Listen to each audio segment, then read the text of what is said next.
what we're talking about is how do the whole process, what's the process of you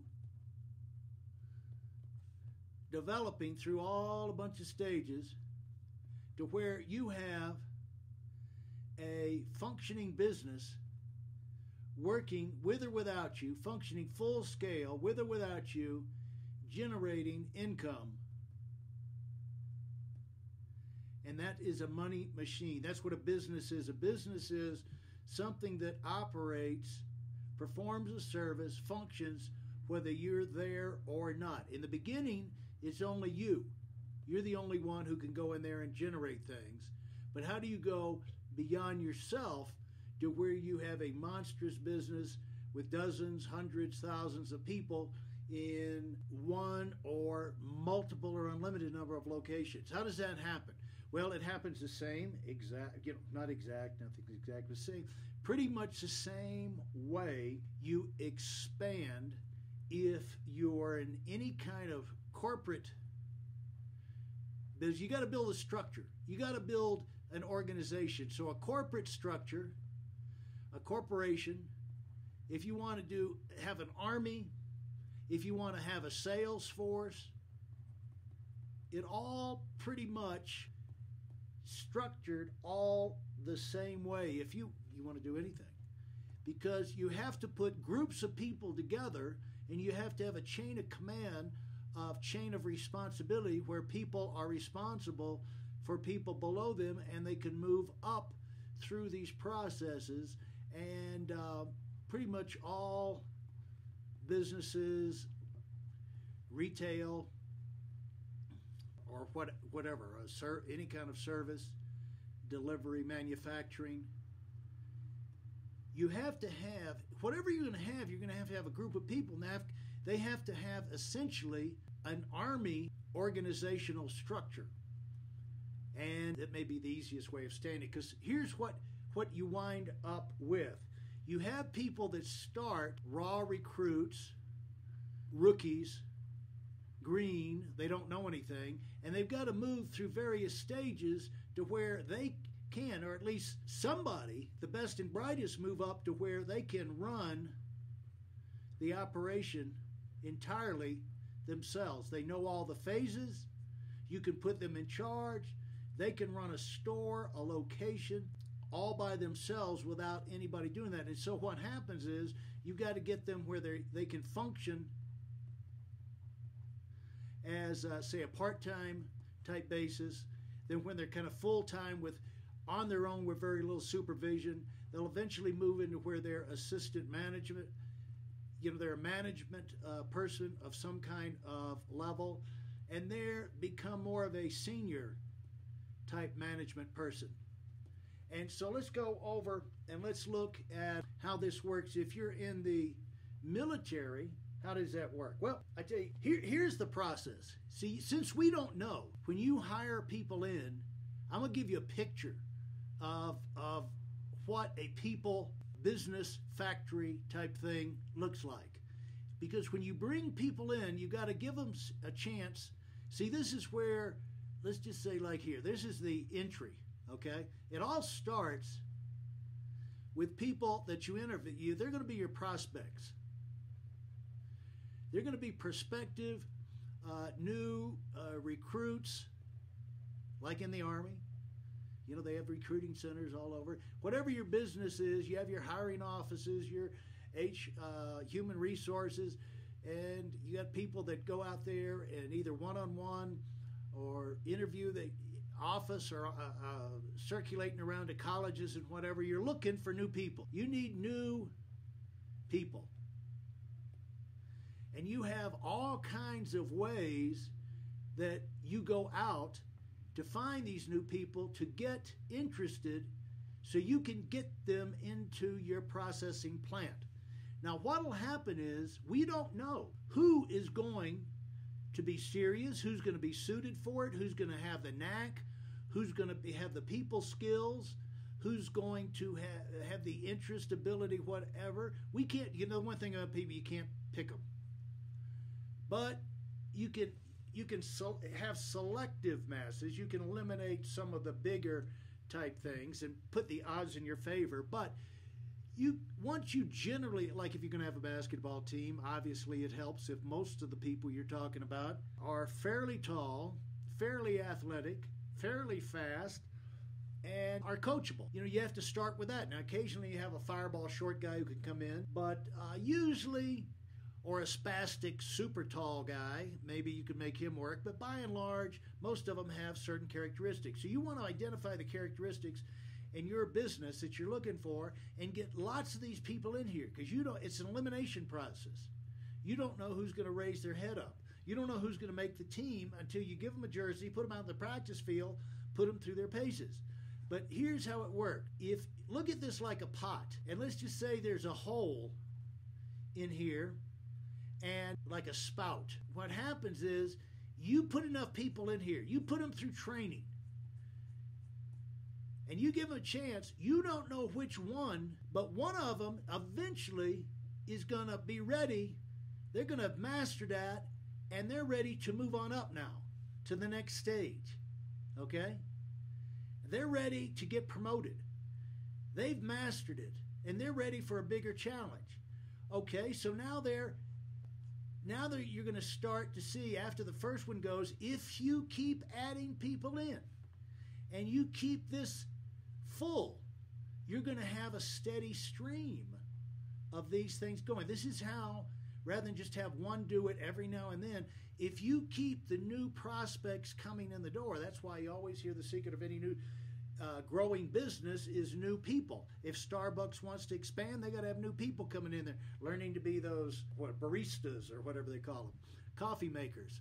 And McDonald's has got to be hiring new high school kids and new people if they want to eventually have managers to produce. Walmart, the realtor offices, if they're going to be opening new offices, they've got to have new people getting passing their tests, coming in, learning how to sell houses part-time. And then eventually they get good enough and they wind up being full-time or being able to do it without a lot of supervision on their own. They're different.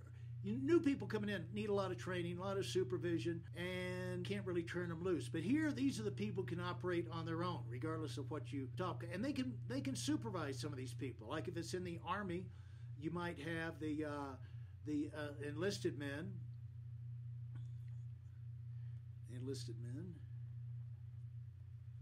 And then over here, you might have your sergeants.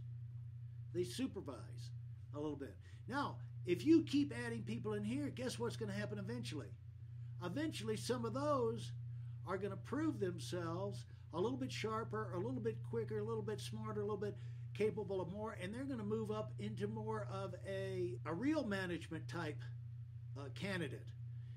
A serious management candidate. So you give them more responsibilities, and you give them, where they're supervised, they keep up with reports, you give them more responsibility.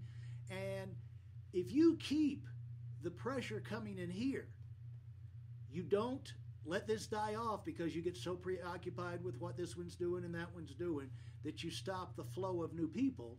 If you are smart and focused and keep the new people and a growing number of new people coming in, that keeps the pressure on. Again, you don't know who, but somebody will move through this thing and they'll move up to this system. And then if you keep it on, eventually, again, you can't predict, but somebody's going to pop over here. If eventually this is going to fill up. In the beginning, you're not going to have anybody in there. Then you're going to have 1, 2, 3, 4, 5, 10, and then, bam. From that, you're going to get your very serious executive level talent, executive type managers, and then eventually you're going to you fill that up. Now you're getting a fully functioning business. It's stable. You got people who know how to do what you're doing. And then the last step, you're going to have people that graduate out of here where they can run the factory by themselves.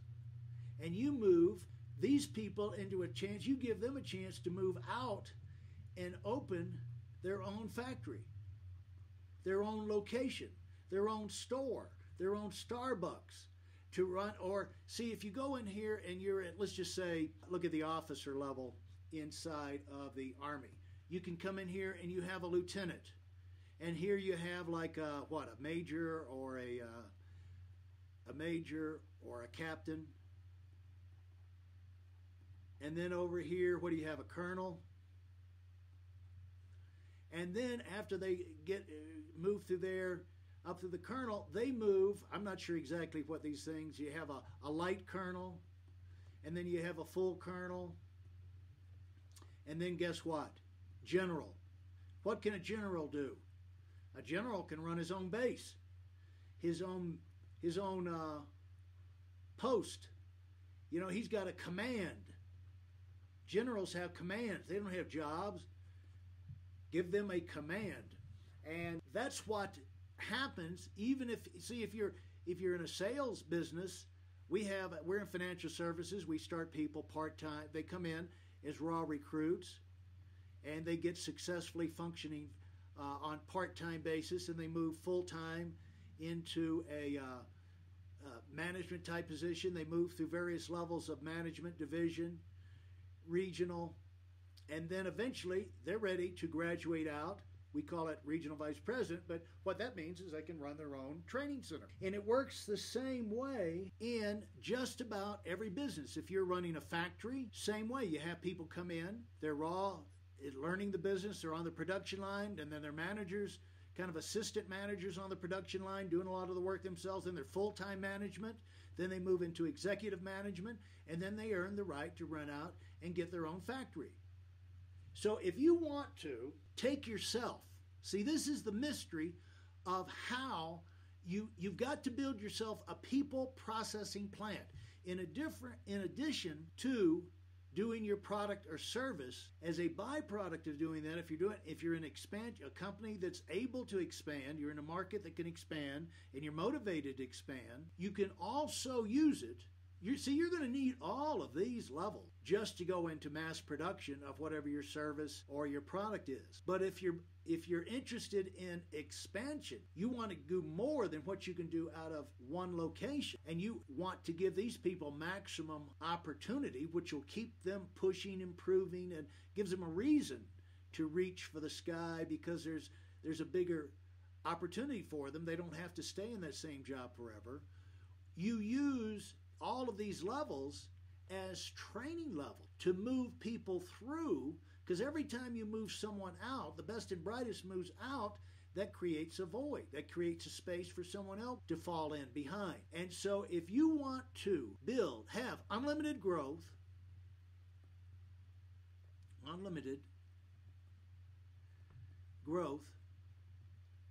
and you want to go beyond yourself, you want to have yourself a business, and then you want to have multiple locations.